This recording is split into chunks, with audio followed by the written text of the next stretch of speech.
जय हिंद साथियों। और मैं पिछले वीडियो में आपको बताया था कि भोजन बनाने की विधि बताया था, किस हिसाब से भोजन बनाया जाए। तो हमेशा खुले बर्तन में बनाएं। एल्युमिनियम या जार्मोनिक कहते हैं कोई, उस बर्तन को बिल्कुल ना इस्तेमाल करें आप, तो आपके स्वास्थ्य के लिए बहुत लाभदायक होगा। और आज मैं आपको बताने वाला हूँ नमक के बारे में। मैंने पहले भी बताया था, लेकिन फिर भी अब दोबारा मैं आपको बताऊँ। 7000 सूत्रों में ये भी एक पार्ट है जो आपको बहुत लाभ होगा, खास करके डायबिटीज़ लोगों के लिए। और कोई डॉक्टर नहीं बताता कि आप सब कौन सा नमक खाएं, कौन सा नहीं खाएं। तो मैं अब आपको बता दूं, डायबिटीज़ हो, ब्लड प्रेशर हो, लो प्रेशर हो या स्वस्थ व्यक्ति हो, सब के लिए लाभदायक है कौन सा नमक आपका कैसा हो। तो सारे चीज़ें मैं किताब के ज़रिए बताता हूँ, और ऋषि भागवत जी के लिखे हैं, मेरे नहीं हैं। तो आपका नमक कैसा हो ये बता रहे हैं। आपका नमक कैसा हो। आयोडीन नमक कभी ना खाएं। आयोडीन नमक के लिए बिल्कुल मना किया है। नमक हमेशा सेंधा और काला नमक खाएं। हाई बीपी, लो बीपी दोनों में नमक औषधि है। औषधि का, हमेशा आयुर्वेद में औषधि का उच्चारण होता है, ना कि दवाइयों का। दवाइयों में हमेशा अंग्रेजी दवा का होता है, हमारे आयुर्वेद का दवाइयों में गिनती नहीं आता, ये औषधि में आता है।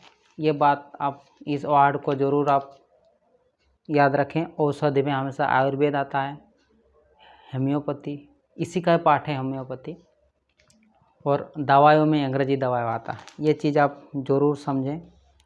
जिनका ब्लड प्रेशर उच्च है, यानी जिसका हाई ब्लड प्रेशर है, उनको समुद्र स्नान करना चाहिए। यानी स्नान के समय बाल्टी में आप 1-2 चम्मच नमक डाल दें, काला नमक, और 15 से 20 दिन तक साबुन ना लगाएं आप शरीर में। इस हिसाब से आप नहाएं। और जिसका ब्लड प्रेशर लो है, उनको पानी में घोल के पीना चाहिए, लो ब्लड प्रेशर के लिए। और हाई ब्लड प्रेशर के लिए उनको नमक में पानी घोल के नहाना चाहिए, उनको बोलते हैं समुद्र स्नान। आयोडीन नमक आयोडीन नमक नपुंसकता लाता है। सफ़ेद जो नमक आप आयोडीन कह के खाते हो, वो नपुंसकता लाता है। भारत को छोड़कर दुनिया सभी देशों में आयोडीन नमक बंद है। एक अकेला भारतीय है जो आयोडीन खाता है, सफ़ेद नमक। लोगों को बेवकूफ़ बना बना के लोग बेच रहे हैं, लोग खा जा रहे हैं। और ये किताब बता रही है कि आयोडीन नमक नपुंसकता लाता है। आप सोच सकते हैं आप किस भ्रम में पड़े हैं। आयोडीन नमक कल्पंश अनिवार्यता हट गया है, इसीलिए आप सेंधा नमक या काला नमक खा सकते हैं। आयोडीन नमक खाने से मेडामार्क में बच्चे पैदा नहीं होते। आयोडीन नमक में ऐसा, डेनमार्क एक देश का नाम है, वहाँ बच्चे पैदा नहीं होते। वहाँ ज़्यादा बच्चा पैदा करने पर सरकार द्वारा इनाम मिलता है। आप सोच सकते हैं विदेशों में क्या हाल हो रखा है, हमारे देश में क्या हो रहा है। भारत में जनसंख्या कम करने की ज़रूरत नहीं है। ज़रूरत है तो संसाधनों का सही बंटवारा करने की, संसाधनों का सही बंटवारा करने की।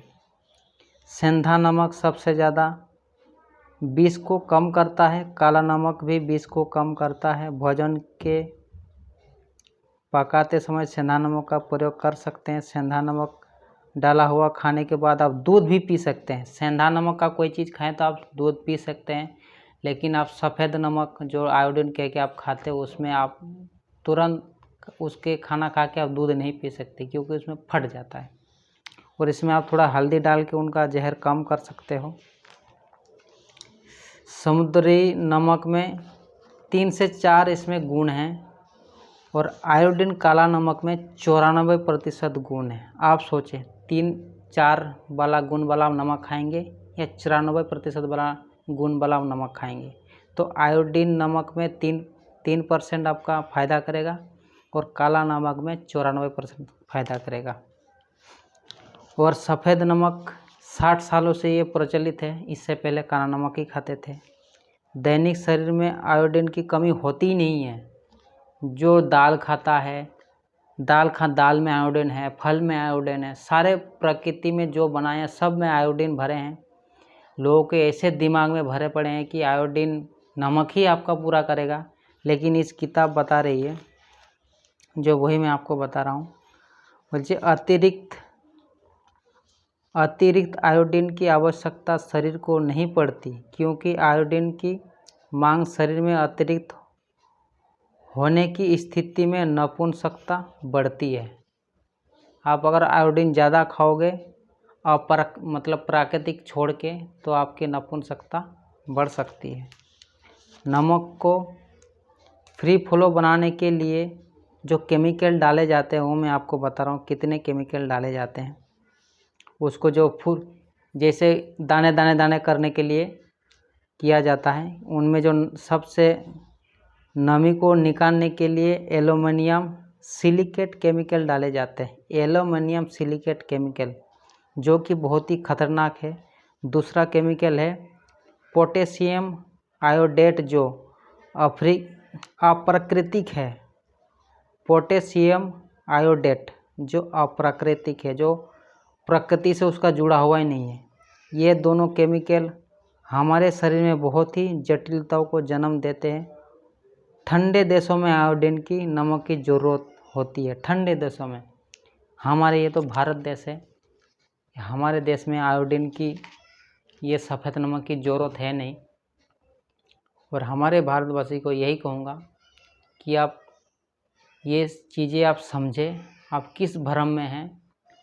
मेरा कहना यही है कि शॉर्ट में आपको और ज़्यादा आप समझे, उस सोच के मैं वीडियो बनाता हूँ कि आपकी स्वस्थ हो, निरोगी ज़िंदगी हो। और हमारे भारतवासी को यही कहूँगा कि आप स्वस्थ रहें, निरोगी रहें और आयुर्वेद अपनाएं। जय हिंद।